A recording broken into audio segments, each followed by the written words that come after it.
Hi, this is Tahera Rene Christy with Filter Free with Tahera Rene Christy, and I'm very excited about this episode because I am talking about authenticity. Being your authentic self is truly being who you are, and so many of us struggle to be just that. You would think that the most natural thing is to be who you are, but many people struggle with feeling out who they are as a person based on what they feel inside and what society tells them they must be in order to be a productive citizen. Well, I'm here to tell you that being genuine, being honest, being credible, being the type of person that would tell you that your slip is showing, or you've got a booger in your nose, or you've got a fly in your hair, or anything, just being honest is such a rarity nowadays. And you would think that with everybody feeling like they're so real, they're so down, they know so much, with the plethora of information that we have access to, you would think being authentic would be easy. But people oftentimes misconstrue bad behavior for being authentic. Just because you feel something and you want to say something the way that you would say it doesn't make it right and doesn't make it authentic. Because a lot of times when people have things to say, it could be mean-spirited or be ill-willed toward the person that they're giving that information to. So I'm here to talk about authenticity in its most natural form, where it comes from, and how you can extend that to others when you communicate effectively. Who were you when you were 5 years old? What were you doing? What were you playing? Who did you spend your most time with? Who did you have the most fun around? What activities did you enjoy doing the most? That is who you are when you're being authentically yourself. Now you're like, wait, I'm 40 years old. I'm responsible. I've got kids of my own. I've got a job. I've got a partner. I've got things I got to do. I don't have time to be five. But the reality is, whomever you were when you were 5 years old, that was when you had no filters, when you were your most authentic self, when you had the most fun. You said what you wanted to say, the way you wanted to say it, and you were honest with yourself and you were honest with everybody around you. Why? Because when you had a need, you had to declare it, because otherwise, who would fulfill it? You were a dependent, and you relied upon other people in order to fulfill your needs, in order to give you what you needed so that you could survive and thrive. And I think about when I was 5 years old. I remember me and my sister singing to the top of our lungs because we had Michael Jackson tapes and Whitney Houston tapes, and we would listen to Tears for Fears and Madonna.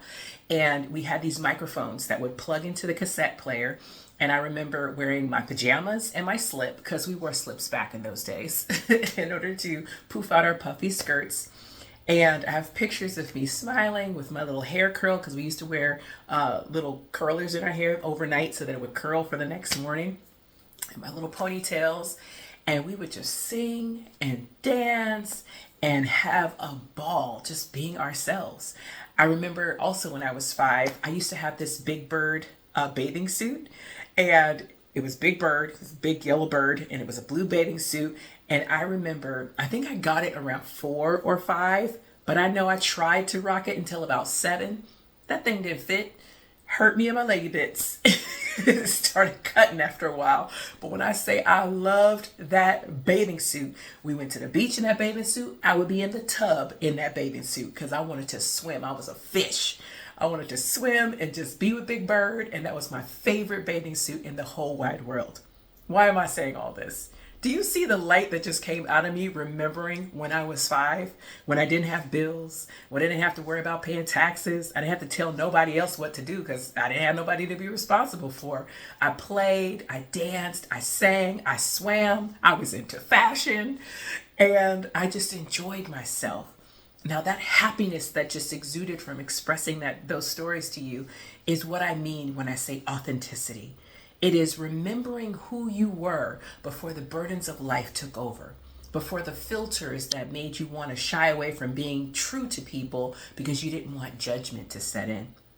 When I tell you I'm the most free I've ever been in my entire life, and I want to say it's because I've gone back to that person that I was when I was 5.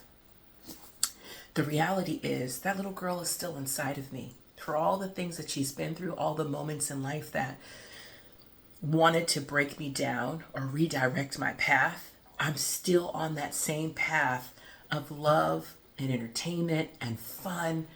Let me tell you, I'm a good time at a party. She has a good time. And it's because I remember who I was back then. And I try to bring those same philosophies into my life today.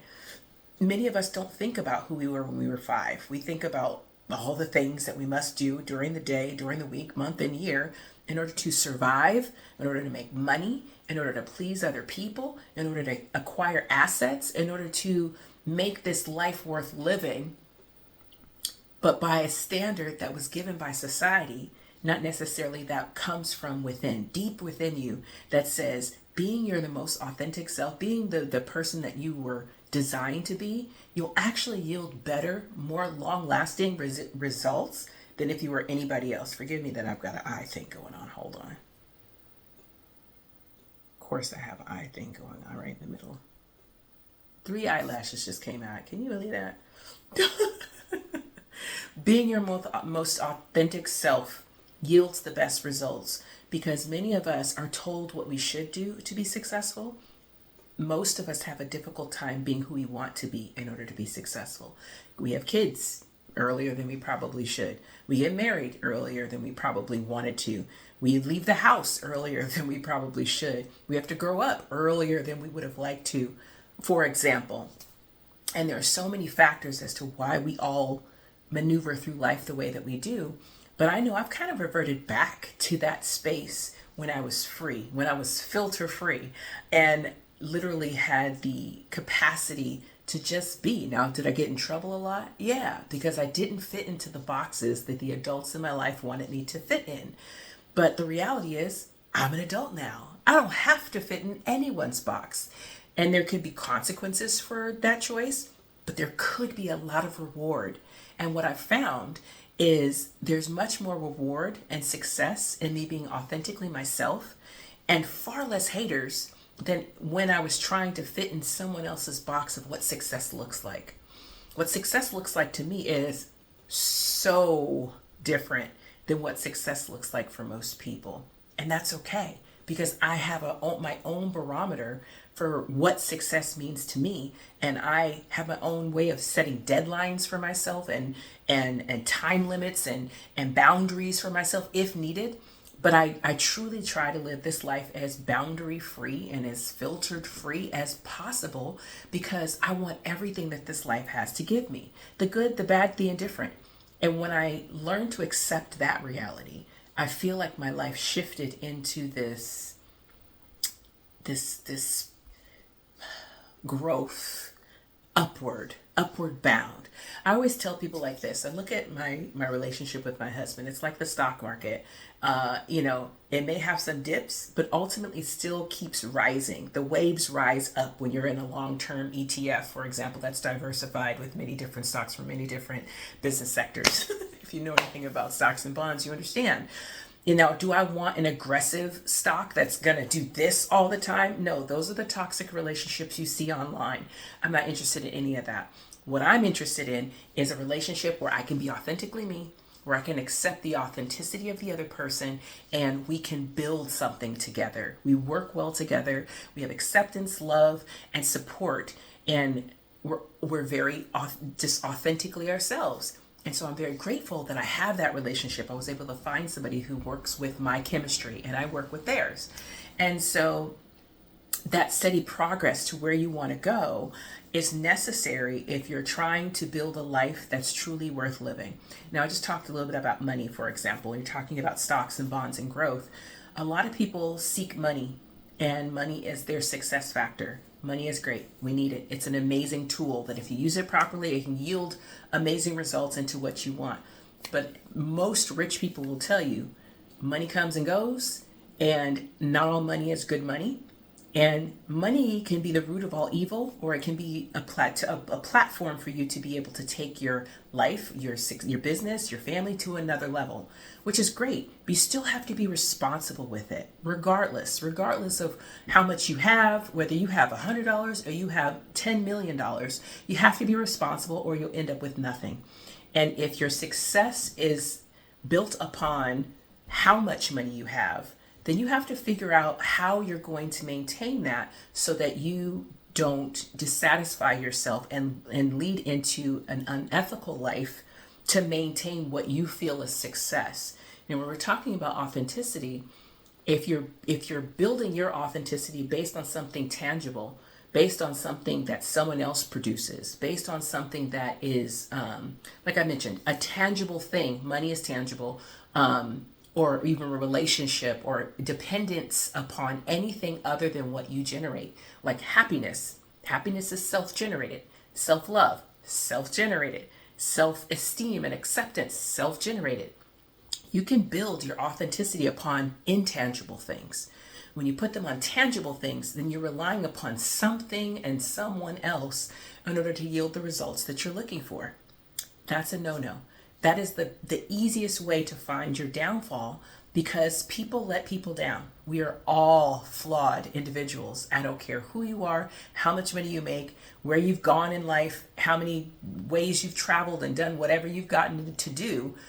You have the propensity to fail someone if you're not the type of person to be able to produce a result that's consistent. So the goal is produce those results for yourself. Don't get married because you want someone to complete you. Don't get into a relationship because you are codependent. You need somebody to be there for you. Don't invest in entities or pursue money that's driven based off of the pursuit of the money, because that will eventually dry out and it leads to desperate moves. You don't want to do things based on desperation. It's great to make money doing things that you love, because believe me, I do a lot of things that I love and I don't always get paid for them. But some way, somehow, the universe knows that I'm putting that energy forth into something that I truly love, and it finds a way to reward me, whether tangibly or intangibly, whether right away or later on. I've lived a blessed life, and I continue to live a blessed life because I do what I love, no matter what I'm doing, whether it's cooking for my family, going on a vacation with a friend, or making a candle for a random customer that happens to buy it. I love what I do, and that shows. And when people buy from me, for example, they see the authenticity in me. Buy it, don't buy it, if you love it, don't love it, hate me, love me, all of that doesn't matter, because I sit in the understanding that I am perfect for my purpose, just the way that I am. And as long as I lead with kindness, respect, and understanding, there's no reason for me to ever be bogged down by the opinions or judgment of anyone else, because I accept me, because I love me, because I understand my authenticity leads everything that I do, and the money will come. And I'm grateful for that, because I've already put it out in the universe that that's what I want, to be able to live a life of authenticity and to be rewarded and to be financially free. It's a beautiful thing. And so I say all this to say, what are your values? What do you value?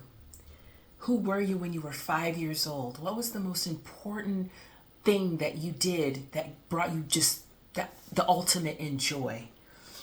What activity did you participate in? Like, I know we used to go outside, because child of the 80s, we played outside a lot. And we had these red trees above our duplex area, and we had a whole yard we played in. And these red trees, they were green trees, but these red little hairy type seedlings or stems.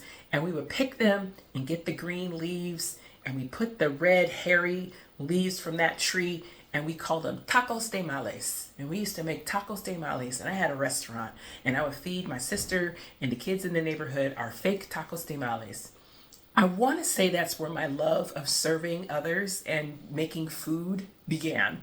Because besides having Cabbage Patch dolls and playing with them constantly, naming them, I even had 2 Cabbage Patch dolls. My sister had 1.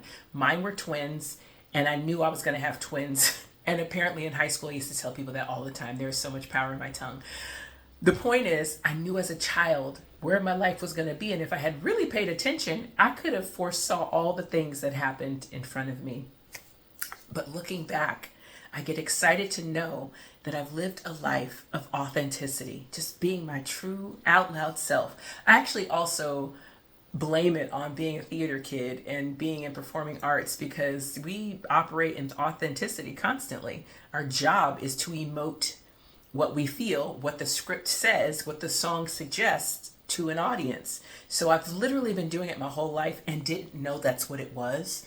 But I'm grateful because I had those opportunities in order to develop that muscle of true emotional maturity through being my authentic self, or being through the lens of the authenticity of the character that I played, for example.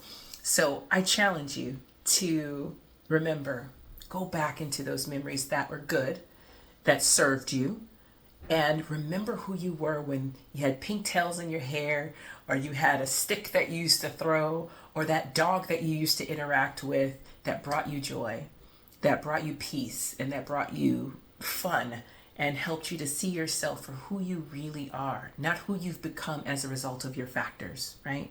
I'm not denying your experience. I want you to embrace the grace and the beauty that comes from being who you really are, whatever that is. Enjoy this journey of life. It can be difficult at times, but there's so much joy in who you are, because you are perfect for your purpose. So live out loud, love yourself completely, and have a beautiful day. Thank you for spending some time with me today. Tahera Rene Christy, Filter Free with Tahera Rene Christy, signing off.